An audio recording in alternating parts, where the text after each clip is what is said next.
worry, I was getting a haircut. That's all right. No, I quite like that. So wonderful. We're there. I just used the Gar review for a minute. So thank you very much for being with us. Can you just introduce yourself? Sure. My name's Josh Eggleton, and I'm essentially a chef in Bristol, a chef operator. Always been based in Bristol. I'm cooking here just outside.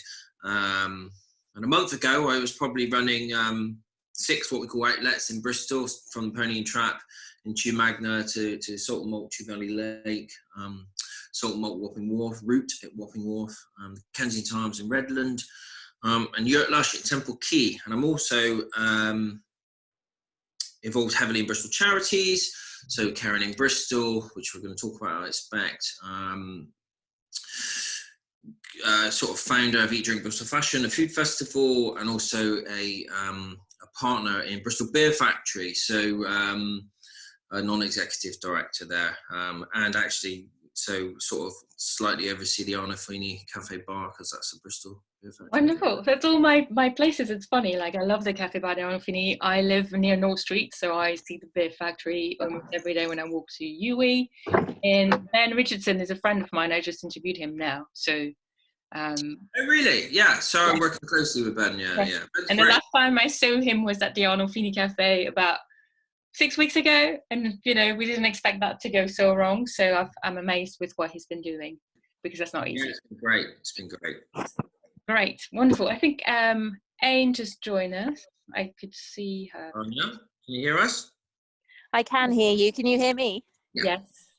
Wonderful. Hi. Sorry, Melissa. I've ended up on the move temporarily, but no problem. I absolutely understand. I'm sure you're extremely busy. We're very happy to have you with us, and I won't keep you long. I just want you, in your words, to explain what you do and how we can help you. Yeah. So, Josh just introduced himself, and so in a way, I realised that I kind of know him somehow, because I've been in all the places. I'm going to have to ask you to turn the radio off. Sorry. Cosham Hill, yes, please. Sorry, Melissa. You're in your car. I'm going to collect my car, which I managed to damage over the weekend, and is sat on Cosham Hill waiting for the AA. Okay, wonderful. Yeah. So maybe I'll just continue with you, Josh. You just introduced yourself and your work. So simple question, like how did this weird, tragic, difficult time completely change your schedule, and how did you manage to keep on producing food and help around with the union? Well, I mean, essentially everything changed. It got turned on its head. And as I said, from my introduction, I do a lot of Bristol, and the way that happens for me is what I call really good, positive, strategic partnerships. And that's from people that I've been working with for 10 years, who we worked together to create restaurants like Root or create the Kensington Arms. And we had I have an extensive number of staff, about 250, and they have all been furloughed now. But we already had partnerships in place with people like Caring in Bristol, and what we called the sort of Sunday Sessions chefs, which was just a creative event of loads of chefs that got together and cooked in a warehouse for a bit of fun. And that then extended into our network of chefs that were going to be spearheading Eat, Drink, Bristol Fashion, the food festival that we've done previously, but we haven't done for about 3 or 4 years, and we'll be coming up soon. Actually, we're doing it in the first week of May, and then that very quickly changed into this Bristol Food Union, and it's an idea we've been kicking around and talking about it for a long time with Anya, about getting everybody, producers and suppliers, together and sort of creating one voice, and that happened very, very, very quickly in reaction to what's happened within the world and how we can bind together and help each other. And so, very quickly I found myself working virtually full-time with Caring in Bristol to launch the Cheers Drive initiative. And that is essentially delivering 3 meals a day to a vulnerable or homeless person that's been rehoused in a hotel or a hostel, so they've got the ability to self-isolate. So we've got 3 kitchens running in the city doing that. And again, big strategic partnerships there. Dom from Pasta Loco is picking up a lot of slack there, doing a lot of work myself with my teams, all volunteers, by the way, and Shona Graham from Emmeline as well, is running a kitchen. We're all running it on a daily basis and producing about 1,000 meals. So we were really quick to react there, really quick to get stuff done, and that's amazing. Yes, it's absolutely impressive because, as you were saying, you're all volunteers, and this is a very stressful moment, and Yeah. you don't know how you'll be able to reopen your business when everything's going all right. With Yeah. if the government or the local authorities are going to be able to help. So, how do you cope? I mean, is it the positivity? Like, is it some sort of magic? Is it because everyone is so helpful, and is it solidarity? Do you have a magic potion that you can recommend to people? That's good. No, you know what? Peaks and troughs, ups and downs, and sometimes you get really positive days. And working with people's great. And and I think it's important to say the core people within the Carry Bristol team are being paid for bringing the whole thing together, but predominantly run by volunteers. So how do we? I think. For me, I take a great deal of pleasure in feeding people and looking after people, and that's good for me to have the ability to get up and go to work in the morning. At the moment in this time of need is really great, and being able to kind of still connect with food and feed people is really sort of therapeutic, and that's good for your mental health. On the side of that, because I'm essentially running the kitchens and I'm the sort of food director for the project, I'm able to kind of on the side in tandem, I'm able to deal with how we're going to, well, firstly close down our businesses, and now I'm strongly thinking about how we're going to open them back up. Talking to the accountants a lot, and just looking at the finances, and just looking at the current situation, and putting plans in place, and coming up with several strategies of, if this happens, this is what we're going to do. This happens, this is what we're going to do, about how we're going to open those businesses back up, because they're all very different, the businesses that I run. So when we're doing sort of like sustainable fish and chips to take away, that's probably one of the easiest ones. But when we've got a restaurant route at Wapping Wharf in a shipping container, which is very small, that's going to be difficult because of social distancing that's probably going to be in place for the next how long, and we don't know.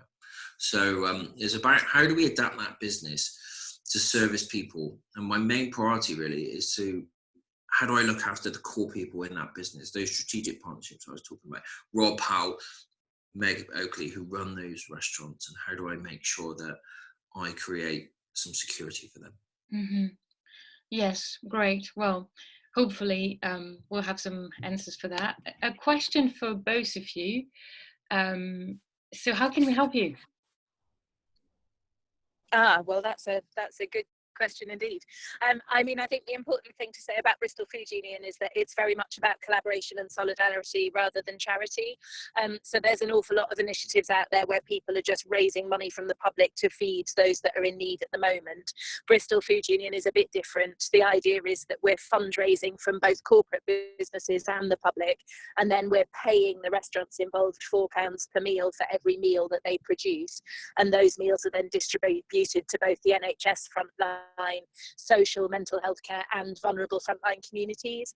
So the whole concept for the business was to create a project that would ensure some sort of flow of income into the restaurants, and then the restaurants are largely using that income to buy produce from their suppliers. So it was trying to look at an economic solution, an entrepreneurial solution to the financial crisis that was being faced. So yes, we are feeding vulnerable and homeless communities, but actually the project on a wider level is about trying to get some source of income continuing down the supply chain. In terms of how people can help us, well, there's 4 things that people can do in the short term, and really they're all things that can be done, from your home with a click of a button. We need people to continue to support Bristol Food. There's a lot of our farmers, food producers, local retailers, and our restaurants now doing takeaway and delivery services. The big supermarkets have got enough cash flow in the bank to ride out this crisis. Our small food producing community do not, and what we're finding is a lot of them are then falling through the cracks when it comes to government help and support as well.